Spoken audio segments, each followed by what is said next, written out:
नमस्कार, मिहिर गौतम ऑफिशियल में आपका स्वागत है। और आज बात बांग्लादेश की। वो देश जो भारत का पड़ोसी है, लेकिन पिछले कुछ दिनों में वहाँ जो हो रहा है उस पर नज़र रखने की ज़रूरत है। वहाँ एक अंतरिम सरकार है जिसके प्रमुख हैं मोहम्मद यूनुस। मोहम्मद यूनुस जो है वो सत्ता से हट सकते हैं, ऐसी खबरें बांग्लादेश की मीडिया के हवाले से आ रही है। वैसे तो मोहम्मद यूनुस को कुछ दिनों के लिए ही बनाया गया था। शेख हसीना के तख्ता पलट के बाद उन्हें लाया गया कि वो आकर अंतरिम सरकार चलाएं और जल्द से जल्द चुनाव करवाएं। लेकिन मोहम्मद यूनुस को सत्ता आ गई, वो इससे चिपक कर रह गए। कोई चुनाव नहीं कराया और ना ही चुनाव को लेकर राजनीतिक दलों में आम राय बनाने में वो सफल हो सके। वहीं सेना से भी उनका टकराव जो है वो अब भारी पड़ने लगा है। मीडिया में जो खबरें आ रही है उसके मुताबिक मोहम्मद यूनुस अब पद पर नहीं रहना चाहते हैं। हालांकि ये दबाव के लिए एक चाल भी हो सकती है, क्योंकि वो चारों तरफ से घिर रहे हैं।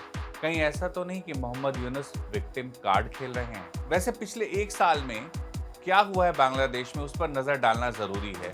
और कैसे बांग्लादेश की बड़ी उम्मीद से कट्टरपंथियों की हाथों में खेलते नजर आने लगे हैं मोहम्मद यूनुस, उस पर भी नजर डालेंगे। तो मोहम्मद यूनुस का ये पूरा सफर है, देखते हैं। बांग्लादेश उनकी वापसी हुई, उसके बाद क्या क्या हुआ, सब कुछ देखते हैं। अभी क्या हुआ उस पर नजर डालते हैं। सेना ने साफ कह दिया है कि दिसंबर तक चुनाव हो जाने चाहिए। आर्मी चीफ हैं वकार उज जमा, उन्होंने सैन्य अधिकारियों से कहा है कि चुनी हुई सरकार के आने से पहले कोई मानवीय गलियारे या कोई बड़ा फैसला ना लिया जाए। ये जो मानवीय गलियारा हम कह रहे हैं, कथित मानवीय गलियारा है, इसको ब्लडी गलियारा भी कहा जा रहा है। कहा जा रहा है कि बहुत खून बह सकता है अगर ऐसा हुआ।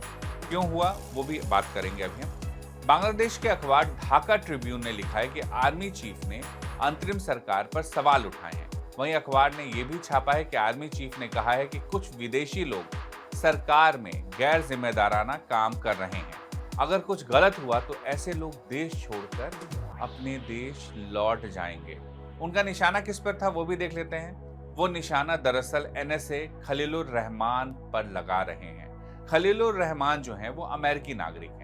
उन्हें आर्मी चीफ की गैर मौजूदगी में मोहम्मद यूनुस ने नेशनल सिक्योरिटी एडवाइजर बना दिया। और रिपोर्ट्स का कहना है ये वही शख्स है जो म्यांमार कॉरिडोर को बढ़ावा दे रहा है। हमने जो कथित मानवीय कॉरिडोर कहा, ये वही म्यांमार कॉरिडोर है जिसको ये शख्स बढ़ावा दे रहा है। अब म्यांमार कॉरिडोर को समझे। यूनुस और एनएसए खलीलुर रहमान कथित इस मानवीय गलियारे या कॉरिडोर को सुरक्षित क्षेत्र स्थापित करने की नीति पर काम कर रहे हैं। हालांकि जब सेना प्रमुख ने सख्त रुख अपनाया है, उसके बाद एनएसए जो बांग्लादेश के हैं, उनका कहना है कि कोई भी मानवीय गलियारे का काम नहीं हो रहा है और न इस पर कोई विचार किया जा रहा है। खैर चलिए, एक मुद्दा सुलट गया। आगे देखते हैं और क्या हुआ है। सेना प्रमुख ने यह भी साफ कर दिया है कि कहीं भी भीड़ की हिंसा बर्दाश्त नहीं की जाएगी। जो कोई भी ऐसी हरकत करेगा उससे कड़ाई से निपटा जाएगा। दरअसल मोहम्मद यूनुस के आने के बाद भीड़ की हिंसा बांग्लादेश में बहुत तेजी से बढ़ी। खासकर हिंदुओं को निशाना बनाया गया और इसे रोकने में पूरी तरह विफल रहे मोहम्मद यूनुस। जानबूझकर कहा जाता है कि उन्होंने जानबूझकर कट्टरपंथियों के पक्ष में रहने के लिए इस पर बहुत ध्यान नहीं दिया। अगर वो ध्यान देते तो इसे रोका जा सकता था। लेकिन अब सेना इस पर बहुत सतर्क है और बहुत ही सख्त है। सूत्रों का यह भी कहना है कि सभी सैन्य अधिकारियों ने कहा है कि 1971 युद्ध की यादों को संभाल कर रखा जाए। ये सैन्य अधिकारियों ने किससे कहा है? सेना प्रमुख से कहा है। देखिए, इसको समझना इसलिए जरूरी है कि ये मैसेज क्यों सेना के अंदर से आ रहा है। दरअसल हुआ क्या, जब मोहम्मद यूनुस यहाँ आए, सलाहकार बन करके आए थे, प्रमुख बन करके अंतरिम सरकार के, वो जब आए यहाँ तो उनको लगा कि अब बांग्लादेश के पुराने इतिहास को बदल दिया जाए। कोशिश की गई कि किताबों से भी 71 के युद्ध को हटाया जाए।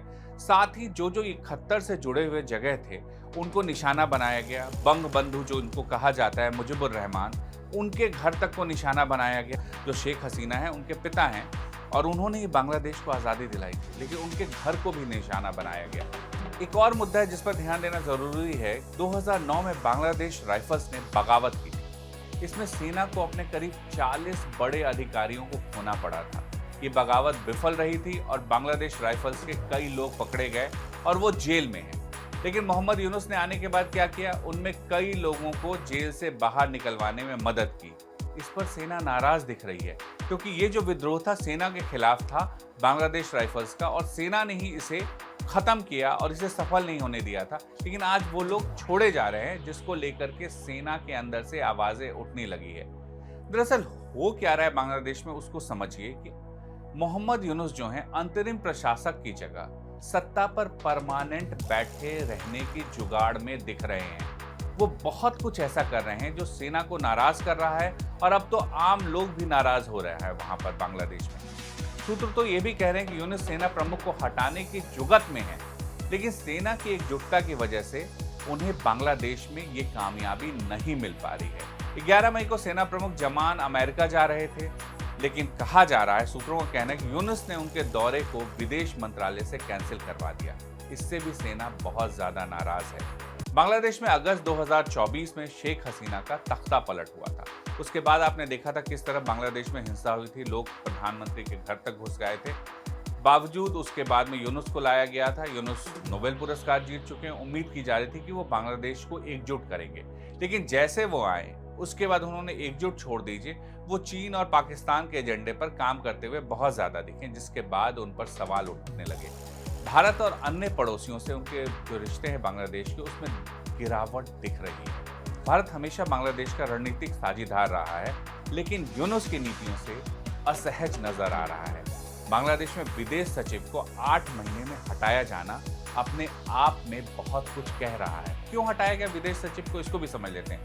दरअसल विदेश सचिव ने यह कहा बांग्लादेश के कि साहब, जो 71 का युद्ध हुआ था उसके बदले में पाकिस्तान को 4 अरब रुपए देने चाहिए और माफी मांगनी चाहिए। इसको लेकर के ये मोहम्मद यूनुस असहज हो गए। उन्हें लगा पाकिस्तान माफी मांगेगा, और विदेश सचिव को अंत में जाना पड़ा। तो बहुत कुछ बांग्लादेश में ऐसा हो रहा है जो मोहम्मद यूनुस की अब मुश्किलें बढ़ा रहा है, और कहा जा रहा है कि वो विक्टिम कार्ड के तहत ही ये सब कुछ कर रहे हैं कि साहब यहाँ सरकार वो हो जाए, और इस तरह से मोहम्मद यूनुस की अंतरिम सरकार जो है अब एक नाजुक मोड़ पर खड़ी है, जहां एक ओर सेना की नाराजगी है और दूसरी ओर कूटनीतिक विफलताएं हैं, और तीसरी तरफ देश के भीतर कानून व्यवस्था की चुनौतियां हैं। इन 3 फ्रंट पर लड़ने में मोहम्मद यूनुस बुरी तरह नाकाम रहे हैं। भारत के खिलाफ आग उगलते रहे हैं मोहम्मद यूनुस, ये मैंने आपको बताया, और इसका खामियाजा भी उन्हें उठाना पड़ रहा है, ये उनको समझ में आ रहा है। मोहम्मद यूनुस दरअसल ये भूल गए हैं कि कैसे बांग्लादेश बना है। वो भूल गए हैं कि पाकिस्तान ने बांग्लादेश में किस तरह कत्लेआम किया था। वो भूल गए हैं कि बांग्लादेश में हिंदुओं और मुसलमानों में दूरी नहीं थी। लेकिन मोहम्मद यूनुस के आते ही वो सब कुछ किया जा रहा है जो बांग्लादेश में नहीं होना चाहिए। अब उन्हें इसका खामियाजा किस तरह उठाना पड़ रहा है वो भी देखिए। ढाका ट्रिब्यून ने एक सूत्र के हवाले से अपनी रिपोर्ट में लिखा है कि फ्रांस से निमंत्रण मिलने के बाद मोहम्मद यूनुस चाहते थे कि वो फ्रांसीसी राष्ट्रपति से द्विपक्षीय बातचीत करें, लेकिन फ्रांस ने इससे इनकार कर दिया है। मोहम्मद यूनुस नाराज दिख रहे हैं और उनको लग रहा है कि वो फ्रांस जाएं या नहीं जाएं। सवाल बहुत सारे हैं। क्या मोहम्मद यूनुस बांग्लादेश में चुनाव करवा पाएंगे? क्या मोहम्मद यूनुस जिस तरह से अधिकारियों की भर्ती कर रहे हैं उस पर रोक लगेगी?